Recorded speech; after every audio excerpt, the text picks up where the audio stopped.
कार्तिक आपने फिल्म तो देखी ही होगी ना, जहां पर कार्तिक अपने आप को ही फोन करता था और अपने आप से बात करता था।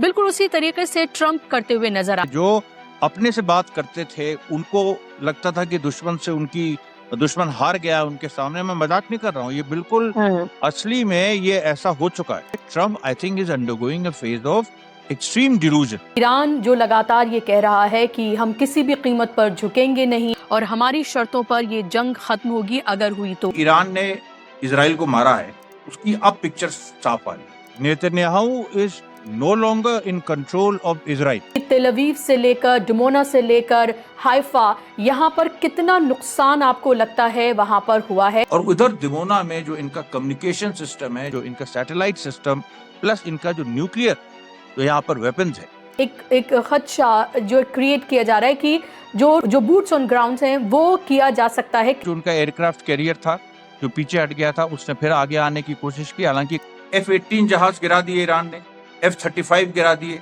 F-15, F-16 गिरा दिए। अब कोई अमेरिका के पास बचा नहीं। यूएई और सऊदी अरब दोनों ने ये कहा है कि आप अभी इस जंग को रोकिए मत, जब तक ईरान खत्म नहीं हो जाता। अब तीसरा वो एक्सप्लोर कर रहा है ग्राउंड इन्वेजन, जहां ईरान सबसे मजबूत है। इसका दायरा जो अभी जीसीसी तक ही महदूद है, क्या आपको लग रहा है फिर वो पूरी दुनिया तक फैल सकता है? जंग जैसे हमास ने 7 अक्टूबर 2023 के बाद दुनिया बदल दी, वैसे ही ईरान ने 28 फरवरी 2026 के बाद दुनिया बदल दी।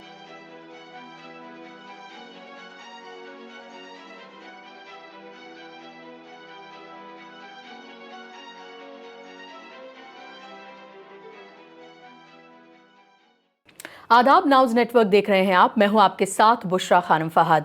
हर रोज ट्रंप इस तरह के बयान देते हैं कि वो अब मजाक का पात्र या कहें उर्दू में कि लतीफा बनते हुए नजर आ रहे हैं। कार्तिक आपने फिल्म तो देखी ही होगी ना, जहां पर कार्तिक अपने आप को ही फोन करता था और अपने आप से बात करता था। बिल्कुल उसी तरीके से ट्रंप करते हुए नजर आ रहे हैं और इसी तरह से ईरान में और पूरी दुनिया में उनका मजाक बनता हुआ नजर आ रहा है। वो खुद ही उठकर कहते हैं कि हमारी नेगोशिएशन की बातचीत चल रही है ईरान से और वॉर में हम जीत चुके हैं और we are the winner, we have won this war. हर सुबह उठकर वो यही कहते हुए नजर आते हैं और हर बार वो यही कहते हुए नजर आते हैं कि हमारी बातचीत जो है वो ईरान से चल रही है और जल्द ही ये वॉर जो है वो खत्म हो जाएगी। और ईरान हर बार आकर ये कहता हुआ नजर आता है कि कोई किसी तरह की कोई नेगोशिएशन, कोई बातचीत अमेरिका के साथ नहीं हो रही है और ना ही होगी, क्योंकि उनका सीधे तौर पर कहना है कि अब तक जब जब अमेरिका के साथ नेगोशिएशन शुरू हुए हैं तब तब अमेरिका ने इजराइल के साथ मिलकर ईरान के साथ सिर्फ धोखा किया है। तो जाहिर सी बात है कि जो ट्रस्ट है वो कंप्लीटली खत्म हो चुका है। अब ये कहा जा रहा है कि पाकिस्तान, टर्की और ओमान ये नेगोशिएशन में एक तरह से एक रोल निभा रहे हैं और बातचीत जो है वो चल रही है। ये भी हम देखें तो वेस्टर्न मीडिया की तरफ से ज़्यादा इस बात को फैलाया जा रहा है। ये कहा गया कि 15 पॉइंट्स जो हैं वो दिए गए हैं अमेरिका की तरफ से। ये शर्तें रखी गई हैं कि ये शर्तें अगर ईरान मानता है तो नेगोशिएशन की बातचीत जो है वो आगे चलेगी और वॉर जो है थम जाएगी। ईरान ने कहा कि आप रखेंगे शर्तें या हम रखेंगे शर्तें। तो ईरान ने उन 15 जो पॉइंट्स थे उनको नकारते हुए अपने 5 शर्तें उन्होंने रखी हैं, जिसकी बात मैं आगे कॉन्वर्जेशन में करूंगी कि आखिर वो 5 शर्तें क्या हैं। सवाल यह है कि एक तरफ ट्रंप ये सब कुछ करते हुए नजर आ रहे हैं, अपने आप को विनर घोषित कर रहे हैं, बातचीत की बात कर रहे हैं, कह रहे हैं कि एयरफोर्स खत्म हो गई है, नेवी खत्म हो गई है, मिलिट्री खत्म हो गई है, लीडरशिप हमने खत्म कर दी है। और दूसरी तरफ वो मरीन्स भेज रहे हैं, वो ट्रूप्स भेज रहे हैं, वो जंगी जहाज भेज रहे हैं, वो स्पेशल कमांडोज जो हैं वो भेज रहे हैं मिडल ईस्ट में। और ये कहा जा रहा है कि ग्राउंड इन्वेजन की तैयारी की जा रही है। तो ये सब कुछ जो है, जो एक कंफ्यूजन की स्थिति पैदा कर दी गई है, जो एक कहते क्या हैं और एक्शन क्या होता हुआ नजर आ रहा है, वो सारी दुनिया को दिख रहा है। इजराइल में भारी तबाही है, इससे इनकार नहीं किया जा सकता है।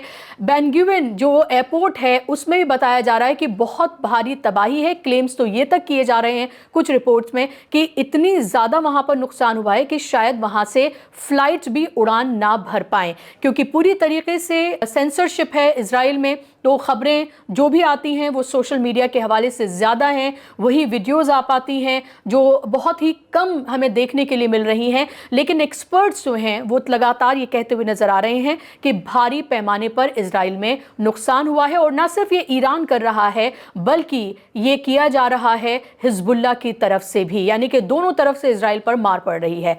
अब आगे ये सवाल है कि 1 महीने के तकरीबन वक्त बीत रह गया है इस जंग को, ये जंग किस तरफ जा रही है? क्या हम कोई पॉसिबिलिटी देख रहे हैं? क्या कोई बातचीत के दरवाजे खुलेंगे? क्या नेगोशिएशन की कोई पॉसिबिलिटी है? क्या जो ईरान की 5 शर्तें हैं क्या उनको मान सकता है अमेरिका? क्या स्ट्रेट ऑफ हॉर्मुज को लेकर कोई स्ट्रैटेजी बन सकती है? और एक और बात, जब किसी ने ये पूछा कि आखिर स्ट्रेट ऑफ हॉर्मुज को कैसे कौन कंट्रोल करेगा, तो ट्रंप कहते हुए नजर आते हैं कि हम साथ में कंट्रोल करेंगे। साथ का मतलब था वो और हूसोएवर द आयतुल्लाह इज, कि आयतुल्लाह और मैं मिलकर करेंगे। तो आप सोचिए कि एक शख्स जो अपने आप को ये कहता है कि दुनिया की सबसे बड़ी पावर का वो प्रेसिडेंट है, वो इस पूरी जंग को उसने और अपने बयानों से एक तरह से इसको एक मजाक बनाकर रख दिया है, जहां हजारों लोगों की जान जा रही है। आज इन्हीं सब के इर्द गिर्द आज हम अपनी बातचीत के दायरे को हम आगे बढ़ाएंगे। मेरे साथ बेहद खास मेहमान जुड़ गए हैं जिनके व्यूज़ को आप सुनना बहुत पसंद करते हैं। मेरे साथ वेस्ट एशिया मामलों के जानकार, author, political analyst, senior journalist मेरे साथ अमरीश मिश्रा जी जुड़ गए हैं। अमरीश जी, बहुत बहुत स्वागत, इस्तकबाल आपका कार्यक्रम में। Thank you Bushra. अमरीश जी, मेरा पहला सवाल आपसे ये कि सबसे पहले बात ट्रंप की यहाँ पर कर लेते हैं। ट्रंप लगातार जिस तरह से बयान दे रहे हैं और जो जमीन पर जो हो रहा है, जो प्रैक्टिकल स्टेप्स लिए जा रहे हैं और जो वो बयान दे रहे हैं, उसमें सीधे तौर पर कॉन्ट्रडिक्शन नजर आते हैं।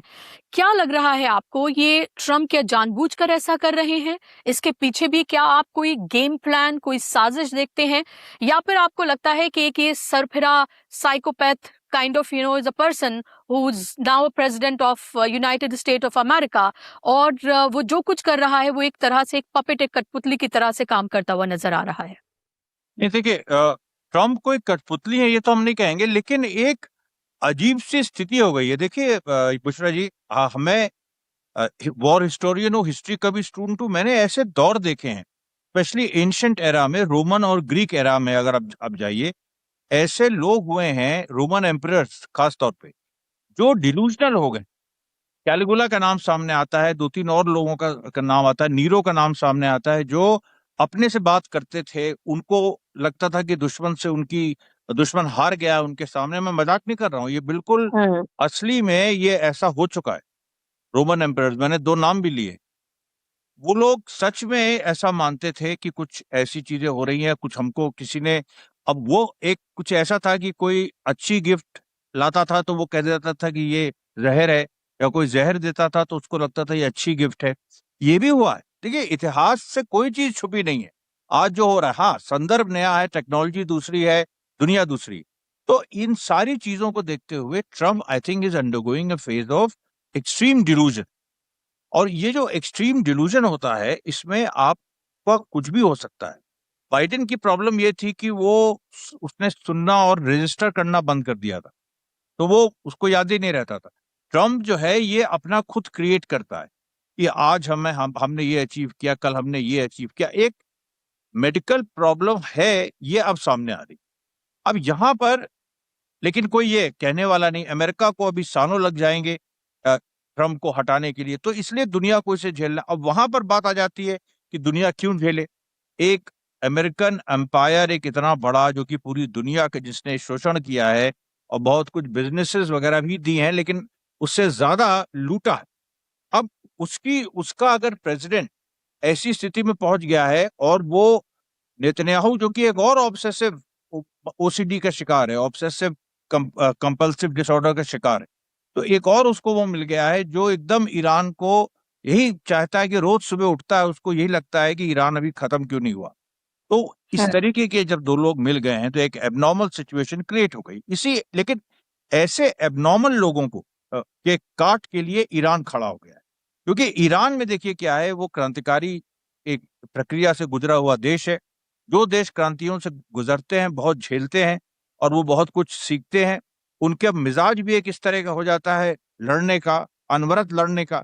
और अभी जो लोग IRGC के जो सत्ता में नए नए आए हैं, और क्योंकि पूरी पुरानी लीडरशिप खत्म कर दी गई, वो ऐसे ही हैं कि जो इस चीज को समझते हैं कि हमें इस समय जंग में पीछे हटना नहीं चाहिए। अच्छा, एक चीज और है इसमें, ईरानी जनता, देखिए बहुत सारे लोग नहीं समझ पा रहे हैं कि ईरान में क्या हुआ। ईरान में एक सोशल रेवोल्यूशन हुआ है, और वो सोशल रेवोल्यूशन मतलब दूसरी क्रांति हुई।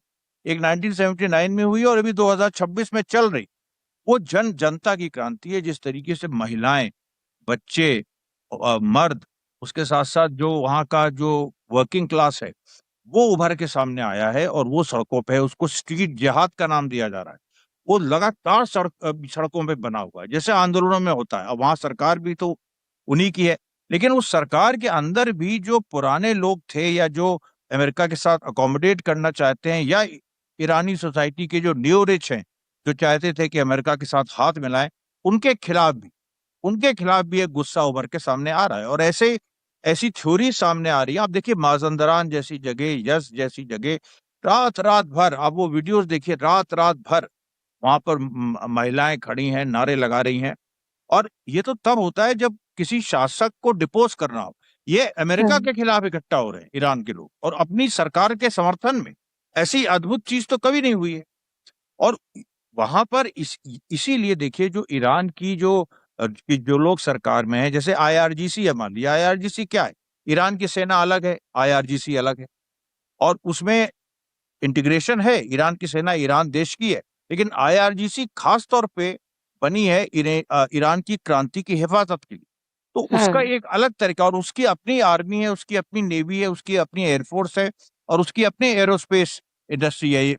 यानी मिसाइल्स का कंट्रोल उसका है, और कोऑर्डिनेशन जाहिर सी बात है जो मेन ईरान आर्मी है उसके साथ है। तो IRGC इसलिए बनी है कि ताकि जो क्रांतिकारी एलिमेंट सोसाइटी के हैं वो हमेशा नेतृत्व में रहे। और एक परमानेंट रेवोल्यूशन का जो कॉन्सेप्ट है, जो इमाम खुमैनी ने दिया था कि लगातार हर वक्त एक चर्निंग होती रहेगी, और इस चर्निंग को हमको इनकरेज करना है, हमको दबाना नहीं तो और देशों में आजादी मिलने के बाद या क्रांति होने के बाद एक टेंडेंसी हो जाती है कि नया रूलिंग क्लास उभर जाता है, और फिर जो मेहनतकश तबके उनको दबाया जाता है। यहाँ पर उल्टा हो रहा है। यहाँ पर मेहनतकश तबके इस जंग के समय बाहर आ गए हैं, और वो पूरी सोसाइटी का नेतृत्व अपने हाथ में लेने की प्रक्रिया में है। और यही चीज ताकत दे रही है ईरान को इस समय। जो ईरान में आप तो समझ ही रही होंगी, मुश्तबा खामनेई नए हैं। अभी जो लारिजानी की जगह जोल गदर जो अपॉइंट हुए हैं, वो एक और सीक्रेट आर्मी के चीफ है। एक और लेयर्स हैं ईरान में। तो IRGC के पास भी 3-4 ऐसी फोर्सेस हैं जो गुप्त है, जिनके बारे में हमको नहीं पता। उनमें से एक जो वहां का ईरान का अपना ओरिजिनल हिजबुल्लाह है, उसके जो चीफ है, वो इस समय लारिजानी की जगह नेशनल सिक्योरिटी चीफ बने हुए हैं, जोल गदर जिनका नाम। तो वो इस तरह के रेडिकल लोग, और मैं जब ईरान में था तो ऐसे लोगों से मतलब मेरी मुलाकात हुई थी। तो ऐसे रेडिकल लोग जब सत्ता में हैं, तो जो आपको दिखाई पड़ रहा है, सुनाई पड़ रहा है, चाहे वो इजराइल की बर्बादी हो, और इसको किसी ने इमेजिन नहीं किया था, चाहे अमेरिका का पीछे हटना हो और रीडिप्लॉयमेंट हो, जिसके बारे में आगे बात करेंगे, इसमें कोई अचंभा नहीं। मेरे 2 सवाल हैं आपसे, और पहले मैं ये जानना चाहूँगी कि इससे पहले मैं जानूँ कि ईरान की आपको अगली स्ट्रैटेजी क्या नज़र आ रही है? ईरान जो लगातार ये कह रहा है कि हम किसी भी कीमत पर झुकेंगे नहीं, हम किसी भी कीमत पर दबेंगे नहीं, और हमारी शर्तों पर ये जंग ख़त्म होगी अगर हुई तो, अगर हमारे मकसद पूरे हो जाएँगे उसके बाद। इसी तरह के तमाम जो बातें हैं, बयान हैं, वो ईरान की तरफ से आ रहे हैं। मेरा उससे पहले आपसे सवाल ये है कि पूरी तरीके की सेंसरशिप है इज़राइल में। इज़राइल के बारे में हमें जो भी कुछ इन्फॉर्मेशन हमें मिल पा रही है, वो जो अलग-अलग एक्सपर्ट हैं, जो अपने एक्सपीरियंसेस से बता रहे हैं, या तो वो हमें पता चल पा रहा है, या फिर सोशल मीडिया के ज़रिए जो हमें खबरें मिल जाती हैं, वो पता चल पा रहा है। और उस पर भी ये है कि जो लोग इस तरह की वीडियो शेयर कर रहे हैं, उनको अरेस्ट तक किया जा रहा है वहाँ पर। मेरा सवाल ये है कि आपके सोर्सेस क्या कहते हैं कि तेल अवीव से लेकर, डिमोना से लेकर हाइफा, यहाँ पर कितना नुकसान आपको लगता है वहाँ पर हुआ है, खासतौर पर न्यूक्लियर साइट, और दूसरा जो एनर्जी जो इंफ्रास्ट्रक्चर हैं वो कितने बड़े पैमाने पर तबाह हुए हैं इजराइल में, और क्या आपको लग रहा है कि ये भी आपको एक रीजन यहाँ पर नजर आता है कि जो बार बार ट्रम्प की तरफ से कहा जाता है कि अब हम जल्द इस वॉर को खत्म करना चाहते हैं, क्या ये भी आपको लगता है, या यहाँ पर भी आपको दो बातें लगती हैं कि ट्रम्प खत्म करना चाहते हैं लेकिन नेतन्याहू ये चाहते हैं कि हमारे अभी गोल्स कंप्लीट नहीं हुए and he wants to drag this war further? देखिए, Netanyahu is no longer in control of Israel. ये आप समझ लीजिए, बहुत बड़ा स्टेटमेंट है ये, लेकिन ये सच्चाई। And Netanyahu is in no position to decide when the war will end. Trump उस पोजीशन में नहीं है, तो नेतन्याहू तो बिल्कुल ही नहीं। इसलिए देखिए, जो स्ट्रेटेजिकली ईरान ने इजराइल को मारा है, उसकी अब पिक्चर साफ आ रही है कि नॉर्थ इजराइल में उसने हाइफा को मारा, जहां उनका पावर स्टेशन है, और सेंट्रल और साउथ इजराइल में उसने दिमोना को मारा, जहां उनका न्यूक्लियर सेंटर। और दिमोना के पास ही जो सिदोत मीका है, ये बेत हिमेश है, इस तरह की जगह जहां पर उनका सैटेलाइट कम्युनिकेशन सेंटर था, जो करीब आज से 10 दिन पहले ईरान ने मार दिया था, सैटकॉम। और उधर उनकी रिफाइनरी, तो वो जो उनकी एनर्जी नीड्स पूरी होती हैं हाइफा से, 50% से ज्यादा इजराइल की एनर्जी नीड एक ही जगह से पूरी होती है, हाइफा से। उस ऑयल रिफाइनरी का क्या हाल है एक्चुअली, ये कोई नहीं बता रहा है, लेकिन भारी मात्रा में इजराइल के अंदर एक एनर्जी संकट पैदा हो। अब एग्जैक्टली क्या हुआ है इसलिए नहीं बता पा रहे हैं, क्योंकि सेंसरशिप है। और ईरान जहां तक एक सैटेलाइट इमेजरी है, ये देखिए, सैटेलाइट इमेजरी से आप ये तो देख सकते हैं कि हाइफा का नुकसान हो, लेकिन उसमें पूरी तरह से सप्लाई बंद हो गई है, ये सैटेलाइट भी नहीं पकड़ पाएगा, because this is an operational issue, कि वो किसी तरह से जुगाड़ कर रहे हैं, कहीं और से पानी मंगा रहे हैं, ये कर रहे हैं, वो कर रहे हैं, वो हर चीज नहीं। हाँ, ये है कि हाइफा का जो ऑयल रिफाइनरी जो जो प्लांट है, प्लस वहां पर वाटर प्लांट्स भी हैं, उनको ध्वस्त कर दिया गया है। यानी पावर सिचुएशन इजराइल की बहुत खराब है, बिजली नहीं रह रही है। और उधर दिमोना में जो इनका कम्युनिकेशन सिस्टम है, जो इनका सैटेलाइट सिस्टम, प्लस इनका जो न्यूक्लियर, जो यहाँ पर वेपन्स है, उनको एग्जैक्टली स्ट्राइक किया है कि नहीं, क्योंकि कोई रेडियो एक्टिविटी की अभी खबर नहीं आई, लेकिन हो सकता है कि उनके अगल बगल स्ट्राइक किया हो और ये स्थिति बना दी हो कि वो अपने न्यूक्लियर वेपन्स इजराइल वहां से निकाल ना सके। ये एक बड़ी चीज। और दूसरी बात देखिए, जो ईरान की आपने पूछी, कि ईरान ने देखिए ट्रम्प के 15 पॉइंट को रिजेक्ट कर दिया। ट्रम्प के 15 पॉइंट, मैं साफ कह रहा हूं, फर्जी थे, उसमें कोई सब्सटेंस नहीं था। दुनिया में कोई कुछ भी कह रहे, लेकिन वो फर्जी थे, उसमें सब्सटेंस ही नहीं था। और ईरान ने फिर जो अपने 5 पॉइंट रखे हैं, जिसमें ये है सबसे पहले कि युद्ध बंद, इस बार अगर युद्ध बंदी होगी, सीज फायर होगा, तो उसमें गारंटियर्स रहें, यानी ब्रिटेन, फ्रांस, सबको लिखित लिखा पढ़ी में साइन करके देना होगा कि ये सीज फायर, दोबारा ईरान पे हमला नहीं होगा, ये इसकी गारंटी होनी चाहिए, नंबर 1। नंबर 2, सैंक्शंस हटने चाहिए। अभी यूएस ने हटाए हैं सैंक्शन, जिससे ईरान को बहुत फायदा है। 178 मिलियन बैरल तेल से सैंक्शन हटाए, और भी अमेरिका पूरे सारे सैंक्शन हटा दे। तीसरी बात, कॉम्पनसेशन। अब ये देखिए ट्रिकी सवाल है, क्योंकि इंटरनेशनल लॉ के हिसाब से जो एग्रेसर है उसको कॉम्पनसेशन तो देना पड़ता है, और जो जिसके खिलाफ एग्रेशन हुआ है वो कॉम्पनसेशन मांग सकता है। अब यहाँ अमेरिका मानते ही नहीं कि वो एग्रेसर है, जबकि वो एग्रेसर है, तो ये तो दुनिया के सामने है। या वो कहे कि हम इस वजह से एग्रेसर हैं, तो वो वजह की बात नहीं होती, जो एग्रेसर है उसको देना पड़ता है। इराक में तो कोई मांगने वाला नहीं था, अफगानिस्तान में तालिबान ने ऐसी कोई डिमांड रखी नहीं अभी तक, लेकिन ईरान रख रहा है कि हमें कॉम्पनसेशन हमको चाहिए। उसके बाद स्ट्रेट्स ऑफ हुर्मुज। स्ट्रेट्स ऑफ हुर्मुज पे कंट्रोल किसका होगा? ट्रंप ने हिंट किया था कि आयतुल्ला और वो एक साथ कंट्रोल करेंगे। वो मजाक नहीं था, वो उसने एक तरह से प्लान दिया था, एक ऑफर दिया था कि ईरान की पार्टनरशिप में अमेरिका कंट्रोल करेगा स्ट्रेट्स ऑफ हुर्मुज। ईरान ने उसको रिजेक्ट कर दिया, ईरान ने कहा कोई सवाल ही नहीं। अच्छा, अब पांचवा पॉइंट ईरान का यह है कि अगर युद्ध रोकना है तो फिलिस्तीनी जो सिटीजन्स हैं उन पे गोली चलना बंद हो। लेबनान में सिविलियंस पे जो हमले हो रहे हैं, इजराइल कर रहा है, वो इजराइल बंद करे, लेबनान खाली करे। सीरिया में जो इजराइल घुसा हुआ है वहां से इजराइल हटे। और इराक से अमेरिका हटे। तो ये जो सारा है कि मिडिल ईस्ट को अमेरिका खाली करे, इजराइल जो है जिन इलाकों पे कब्जे किए हुए वो खाली करे, और जाहिर सी बात है कि इसमें फिलिस्तीन के अलग राज्य बनने का एक रास्ता इसमें साफ होता है। तो ये देखिए ईरान के 5 पॉइंट्स हैं जिन्होंने दुनिया को इस समय हिला। बिल्कुल। ज़ाहिर सी बात है, और लोगों को ये नहीं लगा होगा कि जब ये वॉर शुरू हुई थी तब लोग ये कहते थे कि ईरान कितने दिन टिक पाएगा। अब आप ये देखिए कि इन 25-26 दिनों में किस तरह से पूरी दुनिया का नैरेटिव, पूरी दुनिया का जो पर्सपेक्टिव है towards Iran has completely changed.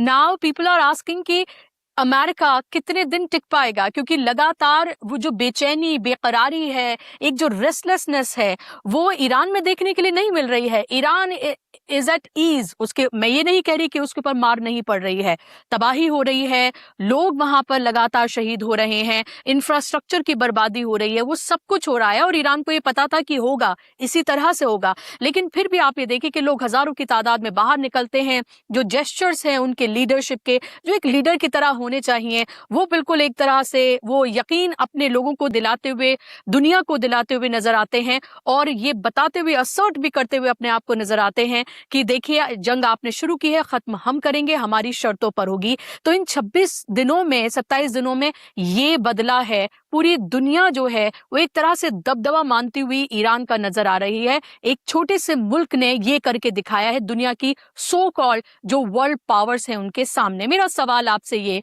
Amrish जी, जिसका लगातार एक खदशा जो क्रिएट किया जा रहा है कि जो बूट्स ऑन ग्राउंड हैं वो किया जा सकता है किसी भी वक्त। एक तरफ ट्रंप इस तरह के बयान दे रहे हैं, लेकिन दूसरी तरफ आप ये देखें कि हमले तो नहीं रुके हैं, ना ईरान की तरफ से रुके हैं, ना अमेरिका इजराइल की तरफ से रुके हैं। मेरा सवाल यह है कि जो मरीन ट्रूप्स, ये जंगी जहाज जो लगातार मोबिलाइज किए जा रहे हैं मिडल ईस्ट की तरफ, इसका मकसद आप क्या देखते हैं? क्या इसका मकसद खर्ग आइलैंड पे किसी तरह का कब्जा करने का है, और क्या इसके लिए ईरान पूरी तरीके से तैयार है? क्योंकि ईरान ने कहा था कि अगर ऐसा हुआ तो एक तरह से उनकी जबान ये थी कि अपनी कब्र खुद खोदेगा अमेरिका। देखिए इसमें सीधी बात है, अमेरिका ने अपनी एक बड़ी फोर्स वहां जुटाई है या जुटाने के प्रक्रिया में, अभी सच्चाई पूरी तरह से क्लियर नहीं है। एक तो जो अब्राहम लिंकन पीछे हट गई थी, जो उनका एयरक्राफ्ट कैरियर था जो पीछे हट गया था, उसने फिर आगे आने की कोशिश की। हालांकि कल खबर आई थी कि उस पे ड्रोन्स पर फिर से हमला हुआ है। अब जो जेरल और फोर्ड है, जो इनकी सबसे एडवांस्ड 1.1 बिलियन की, या I think about 11 billion dollars की जो इनका एयरक्राफ्ट कैरियर है, न्यूक्लियर पावर जेरल फोर्ड, जिसमें टॉयलेट खराब हो गया, जिसमें आग लग गई, फिर वो ग्रीस चला गया रिपेयर के लिए। अब वो वहां से, खबर है कि वहां से चल दिया है, लेकिन इस खबर का एतबार अभी हम लोग को नहीं हो रहा है। उसके बाद देखिए जो मेन चीज, अब ट्रम्प एक नया पत्ता लाए, वो एयर, क्योंकि एयर पावर में F-18 जहाज गिरा दिए ईरान ने, F-35 गिरा दिए, F-15 F-16 गिरा दिए। अब कोई अमेरिका के पास बचा नहीं। ये जो मिथ था कि अमेरिकन स्टेल्थ टेक्नोलॉजी इनविंसिबल है, कि खासतौर पे F-35 कि ये बिल्कुल इनको कोई मार नहीं सकता, इनको रडार नहीं पकड़ सकता, वहां ईरान ने इंफ्रारेड सेंसर्स यूज कर दिए। और इंफ्रारेड सेंसर्स जो हैं, जो जहाज रडार को इवेट कर सकता है, वो इंफ्रारेड सेंसर को इवेट नहीं कर सकता, क्योंकि इंफ्रारेड सेंसर हीट को पकड़ते हैं। और ये जो F-35 जहाज है, ये हीट बहुत इमिट करता है। उनको मतलब ही नहीं है ट्रेडिशनल रडार के जो फंक्शन होते हैं, रेडियो फ्रीक्वेंसी छोड़ना या कुछ और फ्रीक्वेंसी छोड़ के, और हवाई जहाज के इलेक्ट्रोमैग्नेटिक वेव्स को पढ़ना, ये इंफ्रारेड सेंसर का काम नहीं है, वो हीट को पढ़ता है। तो ये चीज अमेरिका को पता नहीं थी, और ये इसके माध्यम से, इस टेक्नोलॉजी के माध्यम से ईरान ने अमेरिका के कई ऐसे जहाज, हवाई जहाज गिरा दिए। तो कहने का मतलब ये है कि समुद्र की लड़ाई और the battle in the air, इन दोनों में अमेरिका पटका नहीं खाया। अब तीसरा वो एक्सप्लोर कर रहा है ग्राउंड इन्वेजन, जहां ईरान सबसे मजबूत है। एयर और नेवी में तो फिर भी ईरान को ऐसे ट्रेडिशनल फोर्स नहीं माना जाता, अनकन्वेंशनल फोर्स थी, लेकिन उसने अपने अनकन्वेंशनल अप्रोच से ही बहुत कुछ दिखा दिया। अब ग्राउंड इन्वेजन में तो वहां तो ईरान मजबूत है। तो ये क्या कर रहे हैं कि अपने मरीन्स इकट्ठा कर रहे हैं, कमांडोज, बहुत ही स्पेशलाइज्ड और हाईली ट्रेन। अब इनका भी इतने मिथ्स हैं, ये जैसे मरीन एक्सपीडिशनरी फोर्स है, 11th मरीन एक्सपीडिशनरी फोर्स, जो वहां से यूएसएस त्रिपोली से आई है, मतलब यूएसएस त्रिपोली पर आई है उधर से, चाइना की तरफ से। और वो मिडिल ईस्ट में उसकी पहुंचने की उम्मीद है। उधर से डेल्टा फोर्स आ रही है, उधर से 82nd एयरबोर्न डिवीजन आ रही है, पैराशूटर्स, यानी खरकालीन पे सीधे ऊपर से पैराशूट, वो लोग पैराशूट करेंगे। उसके बाद नेवी सील्स आ रहे हैं। और ये सब फोर्सेस जो हैं ये एम्फीबियस असॉल्ट के लिए फेमस है, यानी ये समुद्र और जमीन पे एक साथ लड़ सकते हैं और ये कहीं भी रह सकते हैं, कुछ भी खा पी के रह सकते हैं। मतलब ये इनको माना जाता है कि ऐसे एक एक सोल्जर एक मॉन्स्टर है, आप समझ लीजिए, ऐसा ऐसा दिखाया जाता है। डेल्टा फोर्स है, वो भी आ रही है, रेंजर्स हैं, ये सब जो हैं ये 5-6 हजार, ये सोचिए एक एक आदमी एक दानव है, इस टाइप से पोर्ट्रे किया जाता है। वो है कि नहीं वो तो पता लग जाएगा, लेकिन इनकी ट्रेनिंग ऐसी दी गई। तो अमेरिका देख रहा है, ईरान लेकिन इससे भी विचलित नहीं है, इससे भी वो बहुत ज्यादा घबरा नहीं रहा है, क्योंकि ईरान को पता है कि है तो वो इंसान और वो उनको मारा जा सकता है। मतलब ऐसा तो है नहीं कि वो एलियंस हैं या कुछ ऐसा इन्वेजन हो गया है, हालांकि दिखाया ऐसा जाता है। तो इसलिए देखिए ये सारी बातें जो हैं इसमें ईरान का एडवांटेज है। खर्क आइलैंड की जो टोपोग्राफी है और उसकी ज्योग्राफी है, उसमें पहाड़ हैं, गुफाएं हैं, वो अमेरिकन के लिए आसान नहीं है। वो ऐसा सिनारियो अपने वहां अमेरिका में रिक्रिएट कर चुके हैं ट्रेनिंग के लिए, लेकिन सिनारियो रिक्रिएट करके ट्रेन करना और एक्चुअल ट्रेन पे आके ट्रेन करना वो एक अलग चीज हो जाती है। वहां पर ईरान पूरी तरह से तैयार है, मिसाइलें बिछी हुई हैं चारों तरफ, गुफाओं में सोल्जर्स हैं। खर्क आइलैंड में ये लोग उतरेंगे, या तो उतरने ही नहीं दिया जाएगा, हवा में ही मार देंगे, और अगर उतर गए तो उसके बाद उनको वहां से निकलने नहीं दिया जाएगा। ये जी। क्या सऊदी अरब और यूएई वॉर में सीधे तरीके से शामिल हो सकते हैं? क्योंकि world street journal, New York times, इस तरह के तमाम जो मीडिया हाउसेस हैं, न्यूज़ पोर्टल्स हैं, उनकी तरफ से ये खबर चलाई गई और ये कहा गया और तमाम मीडिया ने इसको पिकअप किया कि यूएई और जो सऊदी अरब है वो सीधे तौर पर शामिल हो सकते हैं इस जंग में। कहा यह भी गया कि यूएई और सऊदी अरब दोनों ने ये कहा है कि आप अभी इस जंग को रोकिए मत, इस जब तक ईरान खत्म नहीं हो जाता तब तक आप इस जंग को जारी रखिए। ये तमाम खबरें चलाई गई। आपको क्या लग रहा है कि एक तरफ तो हम ये देख रहे हैं कि लगातार जो जीसीसी कंट्रीज हैं उनके अमेरिकन बेसिस पर वहां पर जो अमेरिकन इंटरेस्ट हैं उस पर लगातार निशाना बना ही रहा है ईरान, लेकिन उनकी तरफ से ये अभी तक सीधे तौर पर नहीं कहा गया है कि हम भी इसी तरीके से ईरान के ऊपर कोई डायरेक्ट हमला करेंगे। क्या आपको लग रहा है आगे आने वाले दिनों में ये भी कोई पॉसिबिलिटी बनती हुई आपको नजर आ रही है? देखिए ये तो सब पिछले 2-3 दिन की खबरें होगी, पुरानी होगी। आज जो लेटेस्ट खबर है वो कतर से आई। कतर का ओके। बयान आया है कि हम ईरान के साथ हैं, और है। कतर के बिना सऊदी अरेबिया कतई हिम्मत नहीं करेगा कुछ करने की। क्योंकि अगर वो जितना, देखिए इस समय ईरान ने केंद्रित किया है यूएई पे, और यूएई चाहे जितना, उसके पास कुछ नहीं है, उसके पास जो है अमेरिकन बेसिस थे जो काफी हद तक वहां से खाली हो गए, और उस अब यूएई, अच्छा जो पावर थोड़ी बहुत भी जिसके पास कुछ है वो इजिप्ट, टर्की, कतर और है। सऊदी अरेबिया है। अदरवाइज आप तो जानते हैं कुवैत और बहरीन का कोई मतलब नहीं है मिलिट्री टर्म्स में। ओमान वैसे भी ईरान से लड़ेगा नहीं। कतर ने कह दिया कि ईरान हमारा दोस्त है, कोई एनिलेशन की बात गलत है कि ईरान को खत्म कर दो, ये कर दो, ऐसा कुछ नहीं है, हम ईरान के साथ हैं। सऊदी अरेबिया से जो खबर आई थी उसका खंडन सऊदी अरेबिया ने कर दिया है। उसने कहा हमने कभी ऐसा नहीं कहा था कि ईरान को निपटा दो। तो ये देखिए अभी आप पर्दे के पीछे क्या हो रहा है क्या नहीं हो रहा है वो एक अलग सवाल है, पर पॉलिटिकली अभी कोई भी अरब देश ईरान के खिलाफ नहीं जा सकता है, क्योंकि ईरान ने फिलिस्तीन का सवाल उठा दिया है। और फिलिस्तीन का सवाल ऐसा है, सेंसिटिव है, दुखती रग है पूरे अरब नेशन की, या अरब जितने भी मुल्क हैं, कि वो है। इस पे कुछ बोल ही नहीं सकते। वो इसमें लेकिन हमास की लेकिन लीडरशिप। एक काउंटर ये है मेरा अमरीश जी कि आप ये कह रहे हैं कि ये अरब कंट्रीज क्योंकि फिलिस्तीन के सवाल पर ये कुछ नहीं कह सकते, ये बहुत सेंसिटिव इशू है। लेकिन जब फिलिस्तीन में जो कुछ हो रहा है उसके लिए आखिर इन अरब कंट्रीज ने किया क्या है? उन्होंने तो कुछ भी नहीं किया इसको लेकर, और एक तरह से वो एक एक मूक दर्शक की तरह इसको बैठकर सिर्फ तमाशा जैसे कह होता है ना, देखते हैं, बिल्कुल उसी तरीके की कैफियत इन लोगों की नजर आई है। अगर इस सब पर किसी ने कोई स्टैंड लिया है तो ईरान मुझे लगता है कि एक ऐसा कंट्री है जिसने स्टैंड ही नहीं लिया, बल्कि उसने हिजबुल्ला और हमास इन इन सब को एक तरह से मजबूती भी उन्होंने दी है। एक तरह से ये उनके अलाय भी कहे जाते हैं, प्रॉक्सीज ने अलाय भी कहे जाते हैं। तो मेरा सवाल ये है कि जब आप ये बात कहते हैं तो क्या ये भी तो एक तस्वीर सामने फिर निकल कर आती है? नहीं नहीं, उन्होंने किया नहीं, वो बात भी सच है। सवाल लेकिन ये नहीं है, सवाल ये है कि नहीं करना और जो कर रहा है उसका साथ देना, उसमें फर्क है।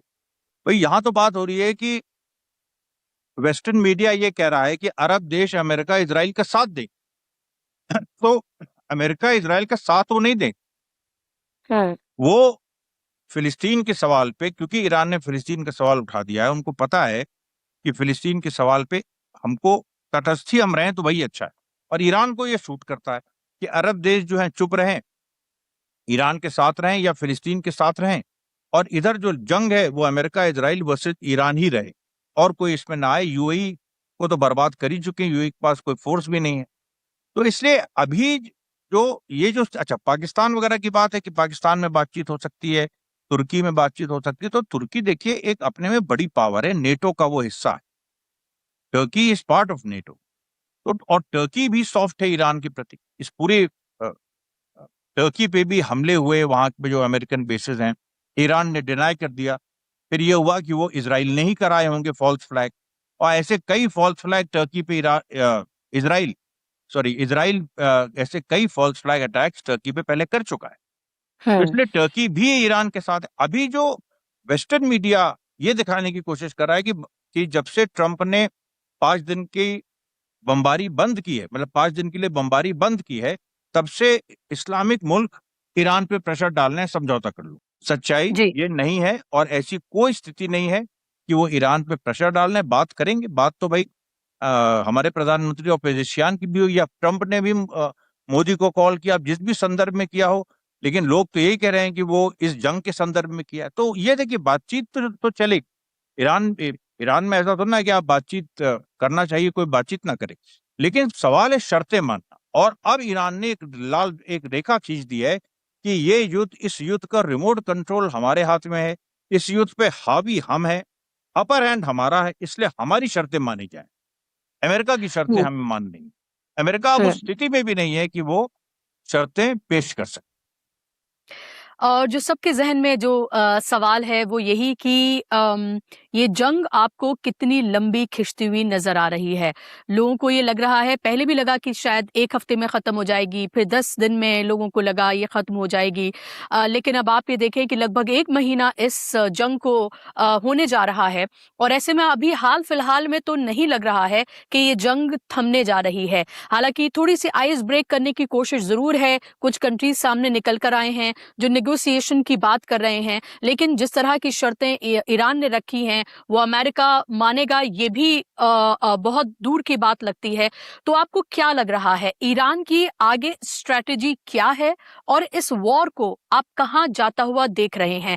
Because some experts are suggesting that this war is not kind of a war जो लोग सोच रहे हैं कि हमला किया गया और यहाँ पर लीडरशिप आपने खत्म कर दी, फिर कुछ दिन के बाद ये एक तरह का बदला लिया ईरान ने, और फिर कहीं बीच में आकर ये जंग जो है वो एक तरह से खत्म हो जाएगी, जहां अमेरिका ये कहेगा कि हम विनर हो गए। ईरान तो जाहिर सी बात है दुनिया को बता ही रहा है कि उसने किस तरह से क्या कुछ इजराइल के साथ और जीसीसी कंट्रीज के साथ क्या उसने किया है और किस बहादुरी से वो लड़ रहा है। तो वही मेरा सवाल फिर कि क्या ये वॉर आप पिछली तमाम वॉर से कितनी डिफरेंट आप इसको मान रहे हैं और कितने लंबा आप इसको खिंचता हुआ देख रहे हैं? नहीं, ये तो सही बात है कि ये वॉर डिफरेंट है, और ये भी आपको बता दें कि ये जल्दी खत्म होने वाली नहीं है। अनलेस एंड अनटिल इजराइल की हालत देख के अमेरिका सरेंडर कर दे, ये भी हो सकता है, क्योंकि इजराइल की बहुत बुरी स्थिति और अमेरिका को कोई डायरेक्ट थ्रेट नहीं है, वो तो सच्चाई है। और अमेरिका में रेजिग्नेशन शुरू हो गए हैं कि अमेरिका को कोई डायरेक्ट थ्रेट नहीं, तो हम क्यों इजराइल के लिए लड़े, इजराइल के लिए मरे।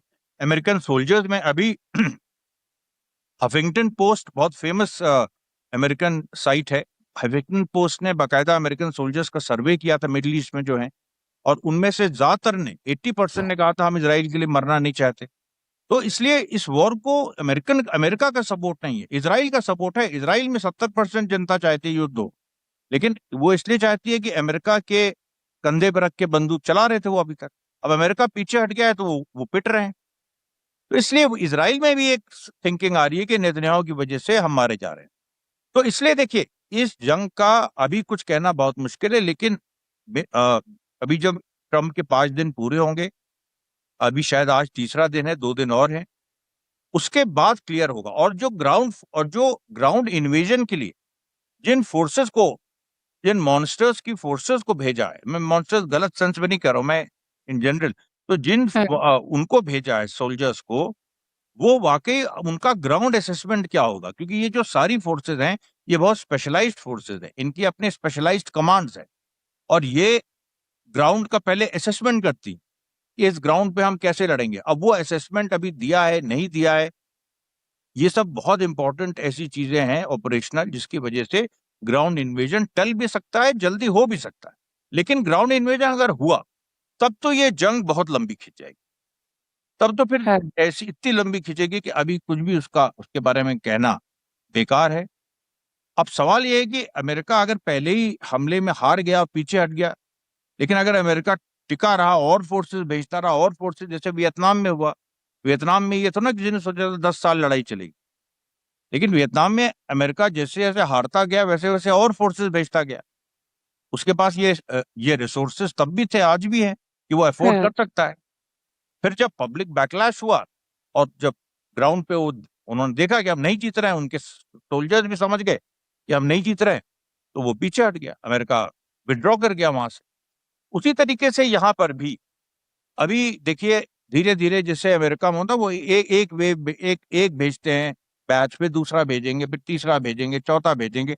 अगर वो प्रक्रिया चली तो फिर ये युद्ध का कुछ नहीं कहा जा सकता, और अगर अमेरिका पहले ही झटके में पीछे हो गया तो फिर ये युद्ध शायद फिर भी 15-20 दिन, 1 महीने में रुक सकता है। मेरा लास्ट क्वेश्चन आपसे कि अगर ये युद्ध जो है वो आगे आपको खिंचता हुआ नजर आता है, मान लीजिए कि 1 महीना होने जा रहा है, लेट्स से कि 1 महीना और आगे चलता है, और अभी जिस तरह से हम ये देख रहे हैं कि ऑयल क्राइसिस जो है पूरी दुनिया में देखने के लिए मिल रहा है, गैस का जो क्राइसिस है एलपीजी का वो हमें देखने के लिए मिल रहा है, यूरिया की हम बात करें, खाद की हम बात करें, वो तमाम क्राइसिस भी देखने के लिए मिल रहा है।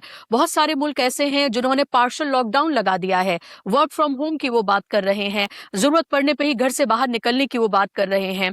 अभी की का डेवलपमेंट ये है कि कुछ कंट्रीज को उन्होंने ये बोल दिया है, फ्रेंडली कंट्रीज को, जिसमें इराक का नाम लिया है, पाकिस्तान का नाम लिया है, इंडिया का नाम भी है उसमें, और इसके अलावा चाइना और रशिया तो पहले से हैं ही, कि ये 5 कंट्रीज जो हैं उनके जहाज स्ट्रेट ऑफ हॉर्मुज से उन्होंने ईरान ने गुजारने की इजाजत दे दी है। हालांकि जो खबर है उसमें मोदी का नाम नहीं है, गवर्नमेंट का नाम नहीं है, लेकिन उन्होंने एक कहा है कि जो हमारे फ्रेंडली, जिनसे हमारे रिश्ते हैं, उनकी उन्होंने बात की है। इसको इस तरह से देखा जा रहा है कि may be it is because of the people of India, जिस तरह का उनका पूरा जेस्चर रहा है, खासतौर पे कश्मीर से जो हमने तमाम तस्वीरें देखी।